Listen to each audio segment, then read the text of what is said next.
Il est 6h43 et notre invitée dans la French Tech, c'est Laure Pallier, la cofondatrice de Regat. Bonjour. Bonjour. Il va falloir... Pallier, c'est ça? Laura. Ah, Laura, pardon, on a une petite erreur, désolé. Laura Pallier, cofondatrice de Regat. Il va falloir dire Regate maintenant parce que vous avez levé 20 millions d'euros et que vous avez accueilli au capital, et c'est pas mal, Valar Ventures, qui est considéré comme l'un des fonds référents dans le domaine des fintech. Alors, on va poser les heures parce qu'on va rester sur Regat ce matin.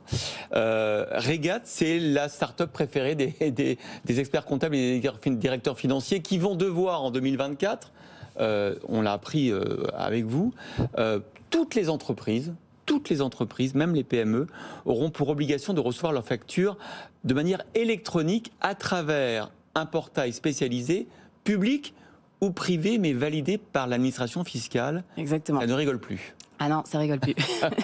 Effectivement, en fait, nous, on propose aux équipes financières des TPE-PME un logiciel qui vient se brancher sur le logiciel de comptabilité et qui va permettre de gérer, d'avoir toute sa gestion financière à un seul endroit.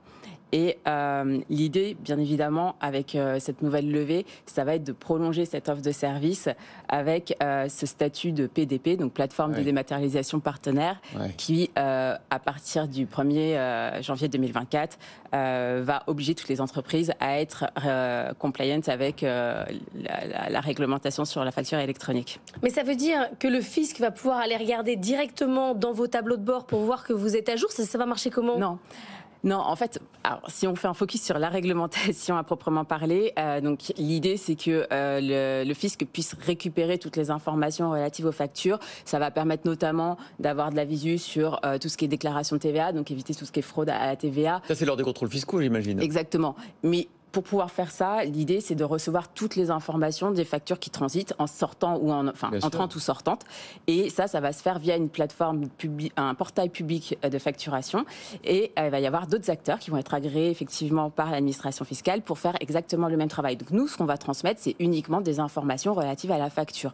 C'est pas voilà. Le détail de l'entreprise. Non, exactement. Les finances de l'entreprise, c'est encore autre chose. Nous, on va. Mais ça change tout quand même pour vous. Ça va faire complètement changer de dimension. Alors. Ça change tout, oui. C'est-à-dire que nous, on a un périmètre fonctionnel sur le logiciel qui est très large parce que Regat, c'est un cockpit de gestion qui va vous permettre de gérer vos factures fournisseurs, donc de les lire, d'automatiser tout ce qui est comptabilité, de les envoyer, de les payer en un clic, de gérer vos factures clients, de relancer vos impayés, d'avoir également du paiement, donc tout ce qui est virement, mais également carte bancaire, et de monitorer vos coûts. Donc c'est tout ce qui est budgétaire, autorisation de dépenses, etc. Et donc, tout ça s'articule sur une suite complète de fonctionnalités qui peuvent varier en fonction des besoins d'une entreprise, si elle est petite ou si elle est plus grosse. On a un périmètre fonctionnel super large. Et après, dans ce cadre-là, ça a du sens d'aller jusqu'au bout en étant plateforme de dématérialisation partenaire pour pouvoir fournir un service intégré. Vous avez des gros concurrents aussi, c'est un peu David contre Goliath, parce que je pense à Intuit, QuickBooks, qui est une entreprise américaine gigantesque qui pèse 100 milliards de dollars et qui est un peu sur le même type de produit que les vôtres. Comment vous faites pour avoir de la valeur ajoutée par rapport à des groupes comme ceux-là? Il y a plein d'acteurs. Effectivement, Intuit en est un, mais qu'on ne croise pas très souvent en France, en toute franchise. C'est le petit village gaulois, la France. On arrive à résister à Intuit. Non, mais nous, on a une approche produit où, en fait, on vient au-dessus du logiciel de comptabilité. On ne produit pas la comptabilité, ce qui est une de nos forces, parce qu'en fait, en termes de distribution, les entreprises peuvent nous mettre en place très facilement. Elles n'ont pas besoin de migrer de logiciel de comptabilité. Et par ailleurs, nous, d'un point de vue distribution, c'est très puissant parce que ça nous permet de faire des partenariats avec des éditeurs de logiciels comptables qui peuvent être leaders sur le marché déjà actuellement. Comment vous allez gérer votre développement là? Parce que 20 millions de votre capital, c'est beaucoup d'argent. Vous avez déjà 10 000 clients. Vous faites passer par vos logiciels un demi-million de factures par mois déjà. 80 collaborateurs. C'est quoi les prochaines étapes en termes de croissance? La Lune. Non, là, les 20 millions... En gros, on a 3 axes pour les mois qui arrivent. Le premier axe, ça va être l'internationalisation.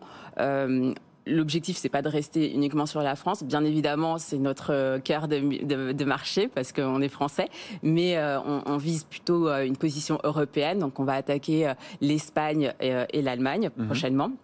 Après, on a donc toute cette partie PDP qui va nous prendre pas mal de ressources, parce que c'est quand même quelque chose d'assez innovant sur le marché. Il va falloir tout construire from scratch pour être compliant très rapidement, donc un enjeu de mise sur le marché qui va être très fort. Et ensuite, bien sûr, compléter notre offre de produits, parce que comme je le disais, on a un périmètre fonctionnel tellement large qu'il faut le construire, rajouter des briques de façon permanente. Donc voilà, ça c'est nos 3 enjeux à venir.